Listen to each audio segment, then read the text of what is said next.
자, 최근에 여러분이 병원 마케팅을 시작하셨다고 가정을 해보겠습니다. 부푼 꿈을 안고 매달 수백만 원의 금액을 투자해서 마케팅을 시작을 하신 거죠. 시간이 지나면 당연히 신안이 새로 유입될 것을 기대를 하고 시작을 했는데 아무리 기다려도 감감무소식 환자는 내원을 하지 않는 경우라면 여러분이라면 어떻게 하시겠습니까? 보통 제가 만나본 병원 마케팅 담당자나 원장님들의 경우에는 포기를 하시는 경우가 많으세요. 지금까지 비용을 차라리 포기를 하고 더 이상 하지 않겠다 라고 결정을 하시는 경우가 많은데 그게 정답일까요? 실제 제가 10년 동안 한 병원을 마케팅을 하면서 느꼈던 점은 매번 마케팅을 한다 그래서 바로바로 효과가 나지는 않는다는 거예요. 그리고 과정에 따라서는 저 같은 학부부터 광고를 전공하고 석사도 광고를 하고 광고 대행사에서 8년을 경력을 쌓고 병원 마케팅을 시작한 사람도 집행하다 보면 실수를 하게 됩니다. 그렇다고 포기를 해서는 안 되세요. 문제를 찾고 그 문제를 해결해서 좀 더 좋은 방향으로 마케팅의 전략을 틀고 이를 통해서 지금까지 소진됐던 병원 비용을 신환유입이라는 결과로 틀으셔야 되시거든요. 방법이 없지 않아요. 그리고 생각보다 어렵지도 않으세요. 그저 모르시는 게 문제인데요. 지금부터 제가 그 방법을 간단히 한번 설명을 드려보도록 하겠습니다. 저는 저와 함께 일하는 직원들한테 항상 이렇게 설명을 해요. 환자는 징검다리를 타고 우리 병원에 내원한다. 물론 환자가 한 방에 뿅 하고 우리 병원에 와주면 굉장히 고맙겠지만 안타깝게 그런 경우는 없어요. 환자는 단계별로 우리 병원에 조금씩 더 가까이 다가오며 우리 병원에 문을 열고 들어오게 되는데요. 보통 마케팅이나 광고를 집행하게 되면 이 단계별로 환자를 설득해서 병원으로 내원하도록 만드는 과정에 있는 건데요. 여기서 단계별로 할 수 있는 실수가 다 다르세요. 그래서 실제 지금 집행하고 있는 병원 마케팅에 효과가 없다고 한다면 이 단계 중에 어디서 우리가 무언가를 잘못하고 있는지를 찾아서 그 문제를 해결을 하면 지금까지 들였던 마케팅 비용을 소진하는 게 아니라 환자, 신환이라는 그 결과물로 얻어낼 수도 있는 거죠. 자, 그렇다면 이 단계가 몇 단계로 이루어져 있냐 하면 저는 보편적으로 4단계로 이루어졌다고 설명을 해줘요. 하나씩 한번 살펴볼게요. 첫 번째는 도달입니다. 일단 우리가 마케팅을 했던, 광고를 집행을 했던, 뭔가 메시지를 만들어서 환자분들한테 저희 병원이 이렇게 좋은 곳이에요 라고 얘기를 했다면 그 메시지를 환자가 봤어야 됩니다. 당연한 얘기죠. 근데 생각보다 도달을 못했을 경우도 많아요. 예가 하나 떠오르는데요. 예전에 어떤 광고 대행사분이 하소연을 하는 얘기를 우연히 단톡방에서 본 적이 있는데 원장님이 그 야구장에 광고를 집행을 하고 싶다고 말씀을 하셔서 꽤나 큰 비용을 들여서 광고를 집행을 했다고 하는데 문제는 그 진료 과목이 전학 임플란트였던 거예요. 근데 생각을 해보면 전학 임플란트라는 거는 차가 하나도 없다는 얘기이기 때문에 연세가 많은 분들이 보셔야 되는 광고잖아요. 근데 야구 경기장 안에 7, 80대 노인이 몇 분이나 계셨을까요? 그렇죠. 도달을 우리의 고객한테 못했던 케이스가 됐었을 거예요. 일단 여러분도 만약에 내가 뭔가 마케팅이나 예를 들어서 조그맣게 병원 내부에서 직원들과 원장님이 직접 블로그를 운영했는데 환자가 오지 않는다고 한다면 그 메시지 자체가 단 한 번도 고객한테 도달을 한 적이 없을 수도 있습니다. 그렇다면 도달의 목적을 둬야 돼요. 문제는 내가 지금 집행하고 있는 이 다양한 마케팅이 고객한테 도달을 했는지 안 했는지 내가 어떻게 할 수 있나요? 라고 물어보시는 경우가 있는데 엄청 간단해요. 모든 온라인 마케팅의 경우 통계라는 게 존재를 합니다. 예를 들면 홈페이지를 운영을 하고 있다면 그래서 파워링크를 걸었다면 당연히 그 파워링크를 통해서 환자가 우리 홈페이지에 내원을 한 흔적이 남고 그 흔적을 통계로 우리가 확인할 수 있어요. 블로그를 운영해도 마찬가지세요. 내가 쓴 블로그 글 하나를 어떤 고객이 어떤 키워드를 검색하고 들어와서 이 블로그 글을 봤는지를 그 블로그에 아이디 패스워드를 넣고 로그인을 해서 통계 버튼을 딱 누르면 나와요. 그래서 보시기만 하면 되세요. 그래서 만약에 내가 진행하고 있는 마케팅 효과가 없다면 내 메시지가 내가 하고 있는 이야기가 지금 고객한테 도달을 하고 있는지부터 먼저 통계로 확인을 해보셔야 되세요. 확인을 했는데 많은 사람들이 보고 있다. 근데도 환자가 오지 않는다. 그렇다면 이제 2단계의 문제가 생겨 있는 건데요. 2단계는 마케팅의 빈도를 얘기를 해요. 대학에서 전공을 하게 되면 굉장히 초기에 광고학 개론이라는 수업에서 가르치는 건데 광고를 집행했을 때 효과가 나기 위해서는 도달과 빈도가 둘 다 충족이 돼야 그제서야 광고 효과가 나타날 수 있다라고 얘기를 하는데 도달의 개념은 뭐냐면 예를 들어서 우리가 가망 고객, 가망 환자라고 생각하는 사람이 100명이 있다고 할게요. 그랬을 때 도달이라는 건 그 100명 중에 30명한테 우리의 메시지가 전달이 됐다고 하면 그건 도달이 30인 거예요. 근데 문제는 그럼 그 30명이 몇 번씩 우리의 메시지를 받느냐 또 굉장히 중요해요. 왜냐하면 인간은 어떤 메시지를 딱 한 번 보고 한 방에 최고야 라고 설득이 되는 경우는 없으세요. 우리가 메시지를 듣고 설득이 돼서 이게 굉장히 좋은데 라고 생각을 하기 위해서는 반복 학습이 필요하고, 이 개념이 결국 빈도인 거예요. 그래서 보통 광고를 대학에서 전공을 했을 때 4대 매체, 그러니까 TV, 신문, 라디오, 잡지 이런 거를 기준으로 봤을 때 고객은 우리의 메시지를 최소한의 빈도로 3번은 봐야 된다고 얘기를 해요. 그런데 온라인에 와서는 이 숫자가 지금 평균적으로 7에서 20 몇 회까지는 봐야 고객이 우리한테 관심을 가지기 시작한다 라고 이야기를 하고 있어요. 그렇기 때문에 우리가 도달도 중요했지만 그 도달한 고객한테 나의 메시지가 몇 번 정도 전달이 됐을까 고민을 해보셔야 되는 부분이세요. 그렇다면 이 부분은 어떻게 확인할 수 있는지 궁금할 수도 있죠.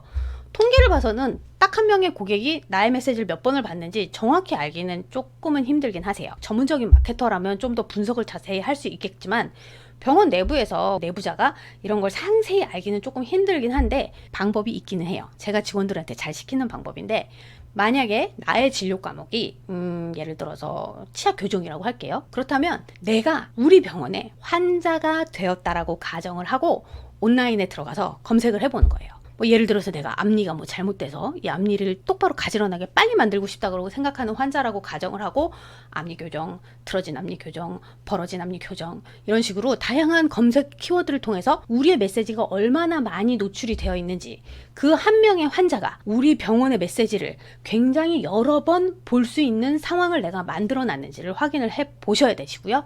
만약에 그렇지 않다라고 한다면 우리의 다양한 메시지를 만나볼 수 있는 상황을 만드는 걸로 전략을 바꾸셔야 되세요. 근데 만약에 봤는데 도달도 좋고 빈도도 좋아. 그렇다면 환자가 올까? 이제 징검다리를 2개를 건너신 거예요. 다음 징검다리도 확인을 해봐야 되는데요. 환자가 안 왔다고 가정하면 3번째 문제는 내용일 가능성이 커요. 그러니까 우리가 만든 광고든 뭐 홍보든 마케팅 메시지가 다양한 채널을 통해서 고객한테 도달은 했지만 그 도달된 실제 내용이 고객의 마음을 흔들지 못했을 가능성이 커요. 그렇다면은 이 부분은 마케팅이나 광고에 대한 경험이 없는 분들의 입장에서는 꽤 어려운 문제일 수도 있거든요. 왜냐하면 내가 전달한 메시지가 고객이 원하는 메시지가 맞았는지 틀렸는지를 아는 거는 생각보다 힘든 일이에요. 저같이럼 학부 때부터 쭉 광고만 해와서 지금 22년 차? 3년 차 정도가 돼도 지금도 간혹 어렵다고 느낄 때가 있거든요. 그러면 이거는 문제를 해결할 방법이 없느냐? 아니에요. 있어요. 생각보다 어렵지 않아요. 되게 어려운 것 중에 하나가 나는 누구인가 하는 철학적인 질문인 것처럼 우리 병원이 전달하고 있는 이 메시지가 좋은 메시지인지 아닌지도 스스로 판단하는 건 어려워요. 근데 이럴 때 사용할 수 있는 방법이 있는데, 그게 바로 경쟁자를 이용을 하시는 거세요.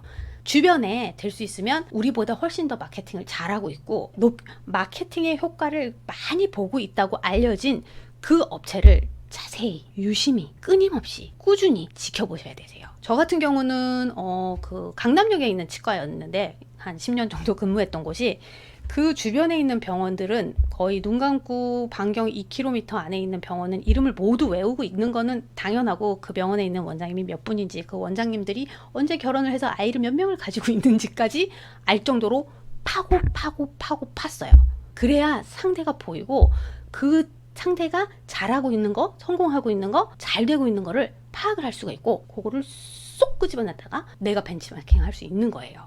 될 수 있으면 우리 병원보다는 돈을 좀 더 많이 쓰는 곳을 참고하시는 게 좋으세요. 왜냐면 그분들 같은 경우는 이미 성공과 실패와 이런 단계 과정을 거쳐서 효과가 없는 마케팅은 이미 중단을 한 상태일 거고, 효과가 좋은 메시지는 싹 끌어다 사용을 하고 있을 거기 때문에 작은 병원일수록 이미 성공한 대형 병원 또는 아주 성공한 탄탄한 병원의 메시지를 잘 노려보고 째려봐서 확인을 해갖고 활용을 하면 성공할 확률이 훨씬 높아져요. 그렇게 해서 상대가 쓰는 메시지를 가져다가 벤치마킹을 하면서 우리의 방향을 찾아 나가면 어느 순간은 우리만의 메시지, 우리가 고객한테 전달할 수 있는 좋은 메시지가 또 스스로 파악이 되는 상황이 오기도 하세요. 이렇게 하면 이제 3단계의 환자의 징검다리를 놓아드린 거고요.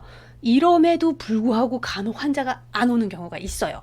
왜냐하면 마지막 징검다리를 아직 안 놓아주어서인데요.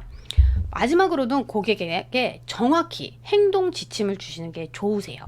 다시 말해 우리가 이 메시지를 너한테 전달을 했고 이 메시지를 보고 당신이 우리 병원에 전화를 하고 이러이러한 진료를 받기 위해 내원하기를 바란다는 그 메시지가 명확하게 있어야 되세요. 저는 솔직히 좀 창피한 얘기지만 제가 병원 마케팅을 시작했을 때 잘 못했던 부분이에요. 왠지 이게 그 대기업에서 이제 큰 광고 대행사 같은 경우는 이런 뭐 행동 지침, 콜투 액션이라고 하죠. 뭐 지금 전화하세요. 뭐 이런 거. 그쪽 업계 말로 짜치다라고 얘기를 많이 하는데 굉장히 짜치다고 생각을 한 거예요. 그래서 좋은 정보를 환자들한테 정말 원장님 논문 뒤지고 진료실에 있는 선생님들 꽁지 쫓아다니면서 막 정보 얻어갖고 환자가 하는 말 열심히 해갖고 메시지를 만들어서 온라인상에 올렸더니 검색이 수천 건이 나오는 효과를 얻었는데 환자가 안 왔어요. 재밌는 건 병원에 문의 전화가 하루에 수백 건이 와서 데스크에 있는 선생님들이 일반적인 환자의 케어를 못할 정도로 전화가 왔는데도 불구하고 환자가 안 왔어요. 왜냐면 저는 병원에는 진료를 받으러 오시는 겁니다 라는 메시지를 명확하게 전달을 안 하니까 이분들이 저희 병원이 다산 콜센터인 줄 알더라고요. 그래서 전화만 해, 전국에서. 궁금한 것만 물어보고 끊어. 왜냐면 제가 전달한 메시지의 콜 투 액션은 언제든지 우리한테 물어봐도 돼요 에서 끝나 있었기 때문인 거거든요. 그렇기 때문에 환자가 우리 병원에 마지막 징검다리 타고 내원하기를 원하신다면 이때는 기필코 환자에게 우리 병원을 어떻게 연락을 할 건지를 자세히 설명하는 그런 문구가 꼭 필요하세요. 이렇게 4단계를 거치면 실질적으로 환자가 우리 병원에 내원할 확률을 매우 높이는 거가 되는 거죠. 지금 제가 설명드린 이 4단계는 여러분이 만약에 대학에서 광고를 전공하게 되면 배우게 되는 아이다 모델이라는 거를 기본에 깔고 있어요. 커뮤니케이션 정보 처리 이론이라고도 하는데요. 고객이 어떤 메시지에 노출됐을 때 그 메시지를 어떻게 정보 처리하는 과정을 거치느냐에 대한 이론인데 이 이론이 보기에는 뭐 awareness, interest, desire, action 뭐 이러면서 뭐 되게 복잡하게 보이지만 실질적으로 앞에서 지금까지 제가 설명한 듯이 단계별로 고객이 우리에게 설득되는 과정을 이야기를 하는 거고 지금 이 시간에 여러분은 이 모델에 대해서 습득을 이미 끝마친 상태이신 거세요. 자, 이제 도달, 빈도, 내용, 그리고 도구, 요구까지 환자를 설득해서 병원으로 유치하는 과정에 대해서 이제 이해를 하게 되셨으니까 지금 만약에 마케팅을 이미 하고 계시다고 한다면 본인의 채널에 가서 집행 중인 채널의 통계를 확인을 해서 충분한 도달이 일어나고 있는지 먼저 확인을 하고 만약에 통계에서 도달이 이루어지는 것을 확인을 하셨다면 이제 빈도가 충분한지를 또 확인을 하고 그럼에도 불구하고 환자가 내원하지 않는다면 이제 내용을 경쟁자 대비 우리의 메시지가 충분히 설득력이 있는지를 확인을 하고 그럼에도 불구하고 환자가 오고 있지 않다면 콜 투 액션 명확하게 우리 병원을 오라고 요구를 하는 메시지가 어딘가는 있는지 확인을 해서 빈약한 부분을 개선을 한다면 분명히 여러분의 마케팅 비용이 훨씬 더 가치 있는 방향으로 전환이 될 거라고 저는 확신을 합니다. 병원 마케팅이라는 게 원장님들이나 병원 내부자들 입장에서는 어쩌면 처음 하는 일이고 되게 어렵게 느껴질 수 있으세요. 저 같은 광고인도 병원에 처음 입사해서는 초반에 한 반년을 엄청나게 헤맸었거든요. 그래서 제가 지금부터 10년의 경험을 잘 정리를 해서 여러분께 나눠드리도록 하겠습니다. 다음번에 다시 뵙도록 할게요.